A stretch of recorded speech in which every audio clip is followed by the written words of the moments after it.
tell us your story. Tell us a little bit about like, wait, I think I even actually have a slide here. All right. Um, Tell us the story of how Oh, you ended up in the Tenderloin because you're not from the Bay Area. You took a journey here. yeah, I am not from the Bay Area, but I've been in San Francisco's Tenderloin district for coming up on 14 years. I moved to the Tenderloin when I was 18. I thought I would be there for 6 months and I'd go back home and go to college like a good person. Um, but I stayed in the Tenderloin and I've been in or near the Tenderloin for 14 years. So I'm glad you're a good person and you stayed in the Yeah. Tenderloin. Okay, that's very cool. So you've played a whole bunch of roles. I mean, you haven't done the same thing for 14 years. You've done a couple things. So tell us some of the stuff you've done out in the Tenderloin. Yeah, so coming into the Tenderloin, I kind of got thrown into the lion's den. At 19, I was leading what's called the rescue mission down there on Turk Street. So I was on the streets every day. We'd do all kinds of social services, but we would host services where we fed people every day. We gave them a message of hope, and then we did a lot of mentoring and community building. And eventually you end up at an organization called YWAM, which we have a pretty good relationship with. Tell us how you ended up at YWAM and what you're doing there today. Yeah, so actually I had a bit of a stop between City Impact and YWAM. I left City Impact in the Tenderloin, the rescue mission, and then I ran discipleship homes or like recovery homes, people in recovery, and a Hawaiian barbecue restaurant for many years. Of course you did. That's an important part of this story. And then I moved down to work with YWAM in the Tenderloin, running their community center and outreaches there. That's cool. That's kind of where we ran into you. Today, you're part of a DAO program where on a monthly basis, every Thursday, you kind of train some of us who have never been out on the street in the Tenderloin area.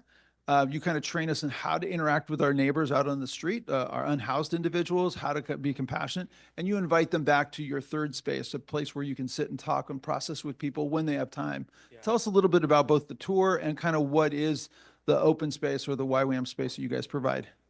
Yeah, so we spend a lot of time out on the streets in the Tenderloin, getting to know people, doing street outreach, with the goal of inviting people into our community space called the Ellis Room. And sort of the purpose of that room is we want to invite people into relationship. And then from a platform of relationship and community, we want to encourage people to access life-saving resources, engage in community, and engage with the things that lead to life transformation.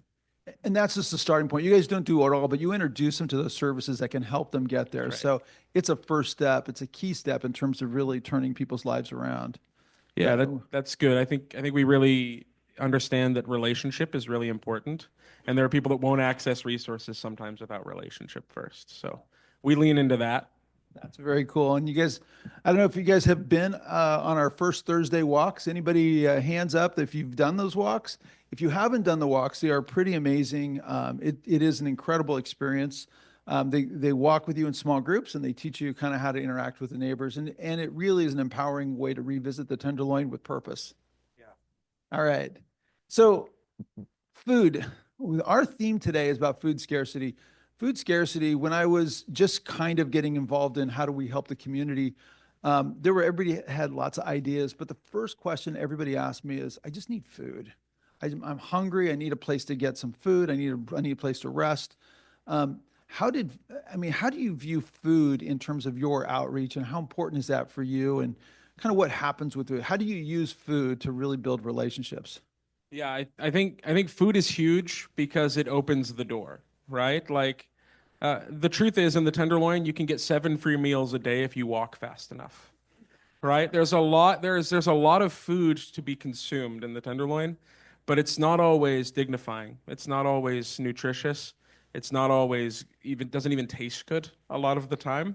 And I think if you can give someone a beautiful, delicious meal, you open the door to great conversations that lead to relationship, that leads to community, that leads to life transformation. So I think food is a really important first step, and you'll be able to engage with people that would not talk to you under any other circumstances. But if you split a pulled pork sandwich, they'll hear what you have to say, right? And I have so many great friends in the Tenderloin. Some of them I've known for over a decade, where my first interaction with them was sharing a really good meal. And so I just see how useful food can be in encouraging people towards life transformation. And you have a friend out there, a barbecue guy. Tell us about barbecue guy that got you started. Yeah, so fun story. When I was 19 years old, living and serving in the Tenderloin, one of my first jobs is I was running the rescue mission, right? And we'd always have so much food, meat specifically, that we couldn't fit in our fridges. And so I became very good friends with this man named Barbecue Mike. He still grills down on his I don't think his first name is, his legal name isn't Barbecue Mike, but that's what everybody calls him. But he would grill across the street from the rescue mission every night on Turk Street. And I got to know Mike. And I'd go over every night and I'd give him a box full of meat that I couldn't fit in the fridge, and he'd cook it up and we'd just hand it out to the neighbors there on the street. And that is where I got to know my neighborhood. That's where I got to know the Tenderloin. It's where I fell in love with the Tenderloin. It wasn't running great programs. It was sharing great food with my neighbors on the street, sitting on a milk crate on Turk Street at 19. So Food has its own challenges. I know that I'm related to folks that deliver food. We deliver to 560,000 meals to kids a day. Food is really hard to set up a logistics flow for. How do you find the food that gathers people? How are you gathering that? How does that work for you? yeah, I mean it's worked a few different ways over time. I think I do these big barbecues every Friday. When it first started, I would just get whatever meat I could at the corner store, and I'd tell the neighbors, "Hey, I'm going to keep going till we run out of meat or I run out of charcoal." And then people would just show up with meat and charcoal until 2 in the morning. And that there was this like flying by faith. I think now we have some incredible donors and supporters and people that help us get everything that we need for Okay. let's And go down. props to Kent because I know a little bit of Kent's story. We had a barbecue for a recovery program. And I started that, well, it's great. It smells great. It was awesome. Then someone tells me that Kent spent the whole night smoking the meat, never went to bed. You took care of the meat the whole night, and then you got up and you ran the whole day with daycare. I mean, when you're barbecuing, that's serious work when you're cooking some of that stuff. Yeah, and when you're running a smoker in the Tenderloin, you can't leave it unattended. So That's really good. So, more recently, we have gotten more members of our community to kind of join in. And one of those community members had some food that has really been effective for us in terms of distribution out there. We have an organization called the Thess Bar.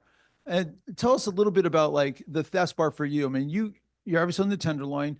How do we use the Thess Bar when we do the street outreach? How do you use it, and how would you use it if you had more of it? I think the Thesbar is such an incredible resource. I'm the number one Thesbar evangelist. They don't pay me to say that. They don't pay me to say that. I say that because I really believe in the product. It's such an awesome product because it is specifically designed for our unhoused neighbors. It's packed full of nutrients. It tastes really good. You guys might not know this, but we did all the product testing down in the Tenderloin at in the Ellis room. Like I got a crew of 30, 40 people together, and they'd try it and say thumbs up or thumbs down. So it's been such a blessing to our neighborhood. Even I'll tell you, this last Monday, the biggest soup kitchens in the Tenderloin were closed down because of Martin Luther King Day, and so a lot of people had nothing to eat in the Tenderloin on Monday. And praise God, we had a pallet of Thesbars up in the attic, and we pulled them down, and we were able to give people something delicious and nutritious that could hold them over until their next great meal. That's So awesome. Well, actually, we're going to learn more about the test bar, but thank you. We're going to bring you up at the end because we have a project we want to share with you guys as well. amazing. All right.